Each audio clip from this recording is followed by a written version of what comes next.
The Trump administration is considering legal action against three Democratic House members. Reps Bonnie Watson-Coleman, Rob Menendez, and LaMonica McIver faced off with ICE officers. This happened at the Delaney Hall Detention Center in Newark, New Jersey.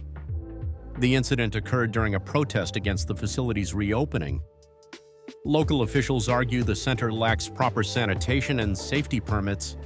This underscores escalating tensions over immigration enforcement.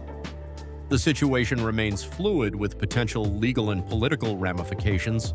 On May 10, 2025, President Trump announced a total reset in U.S.-China relations. Talks in Geneva were friendly and constructive, with significant progress made. Trump is optimistic about opening China to American businesses. The Geneva talks will continue on Sunday, with more developments expected. This highlights the volatility and potential for rapid escalation in U.S.-China relations. International engagement and diplomacy are crucial to maintaining peace. Leave your comment below. And the Trump administration is considering suspending habeas corpus to speed up deportations. Stephen Miller calls the migrant influx an invasion, possibly justifying this move. But legal experts say only Congress can suspend habeas corpus, and only for rebellion or invasion.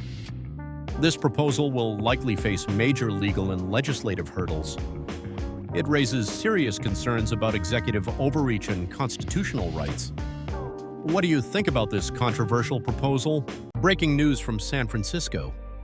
A federal judge has paused the Trump administration's plan to overhaul the federal government. Judge Susan Ilston issued a 2-week restraining order. This comes after a lawsuit from labor unions and local governments. They argue the plan violates the Constitution by bypassing Congress. The order halts layoffs and restructuring in 20 federal agencies. This highlights the ongoing battle over separation of powers. What are your thoughts on this legal intervention? President Trump just signed a memo. DOE might roll back appliance standards. Current rules? Costly, slow dishwashers, pricey washers. But energy-efficient models save money long-term. Trump also targets Energy Star, saving billions, cutting emissions. Critics say this could hike costs, energy use, environmental harm, part of a bigger deregulatory push. Light bulbs, shower heads, toilets.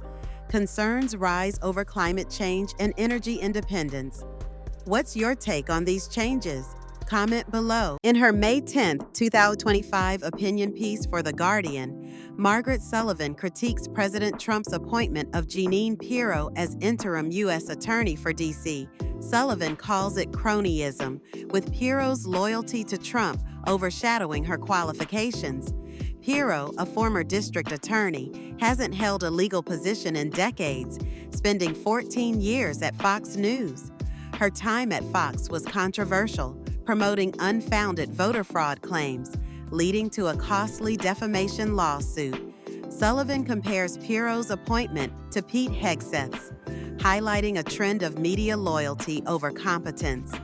She warns this erodes public trust in justice institutions. The column raises concerns about politicization of legal roles and its impact on democracy. President Trump's recent tax proposals aim to extend and expand the 2017 Tax Cuts and Jobs Act. The focus is on providing benefits across various income groups. However, the distribution seems to favor higher-income individuals and businesses. There's a lack of provisions for low-income households. Potential impacts on the federal deficit are critical issues. As the legislation progresses, monitoring its influence on the economy and public opinion is essential. Let's talk taxes. Trump's thinking about raising them for the wealthy. Publicly, he says probably not, but privately, he's open to it. He wants to restore the top rate to 39.6% for high earners. The goal? Fund tax relief for the middle class and protect Medicaid. But not everyone in the GOP is on board. Some conservatives say no way, while others see potential. This debate complicates the tax and spending bill talks. Trump's stance shows the GOP's balancing act on taxes and spending. So, where do you stand on taxing the wealthy? Comment below with your thoughts. Hollywood is in turmoil. President Trump just announced a 100% tariff on foreign films. This aims to boost U.S. film production, but could disrupt the global film industry. Governor Newsom proposes a $7.5 billion federal film tax credit. The American Production Incentive offers a 20% tax credit, plus an extra 10% for state-level qualified projects. Supporters say it revitalizes local production. Critics worry about federal resource strain. The industry awaits clarity on these policies' impact. Will this reshape film production? Share your thoughts below. The Trump administration is ramping up deportation efforts. More personnel are being deployed to support these operations. This is part of a strategy to increase deportations and enforcement. Extra officers are mobilized to execute deportation orders swiftly. These resources aim for efficient removal of unlawful individuals. The intensified operations have sparked controversy and legal challenges. Critics raise concerns about due process and treatment of individuals. Legal advocates question the legality and fairness of these operations. The deployment reflects a shift in immigration enforcement policy. These developments underscore a commitment to stricter immigration controls. Implications for future policy decisions and legal interpretations are significant. On May 10, 2025, the Trump administration fired Shira Perlmutter, head of the U.S. Copyright Office. This came days after her report warned AI systems might violate fair use laws.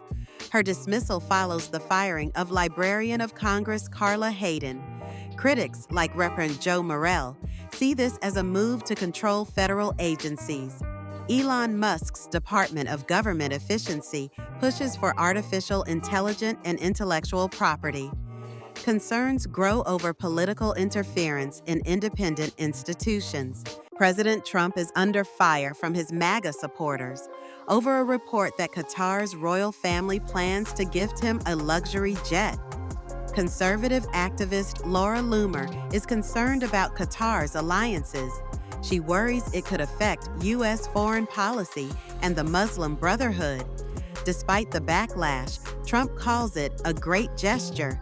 He argues it saves taxpayer money and criticizes Boeing for delays. Legal reviews say the gift doesn't violate the emoluments clause, as the plane is to be transferred to the U.S. government. President Trump emphasized that Americans have been subsidizing other countries by paying higher drug prices. He warned pharmaceutical companies to adjust pricing or face investigations. The executive order aims to provide relief to American consumers. Implementation details are still being clarified. The pharmaceutical industry opposes such measures, citing impacts on innovation. The administration's approach addresses high prescription drug costs in the U.S. by it. Prices are higher in the U.S. due to lack of government-imposed pricing controls. This reflects a broader effort to make drugs affordable for Americans. Stay informed on how this could affect your medication costs. Click the link to learn more about this important issue. Breaking news: the U.S. slashes tariffs on Chinese imports from 145% to 30%. China responds by cutting tariffs on U.S. goods from 125% to 10%. This temporary 90-day deal opens doors for further negotiations. Both nations aim for a lasting trade agreement, but some tariffs stay. Fentanyl flow management is part of the deal, but auto tariffs remain. Markets react with a bang. Dow surges over 1,000 points. President Trump calls it a total reset in trade relations. Chinese officials see it as an important first step. Stay tuned for more updates on this evolving trade story. Leave your comment below.